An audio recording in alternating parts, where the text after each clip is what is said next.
जिंदगी हमारा नाश हुई है बाटे। हट के चले जाया दहजरुग नाती तो तुम देखा ना चाहते।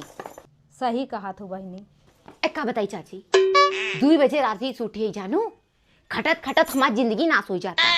ये आदमी हमारे पर अच्छो ध्यान नहीं देता जानू चाची। हाँ हाँ।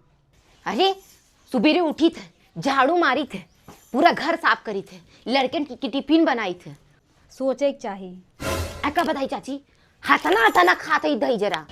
अरे हमरे देखा नसे में खूनो नहीं बा चाची। ई नहीं कि काजू बादाम लिए दही दी खाए के हमरे शरीर में खून बने जानू चाची। हाँ हाँ।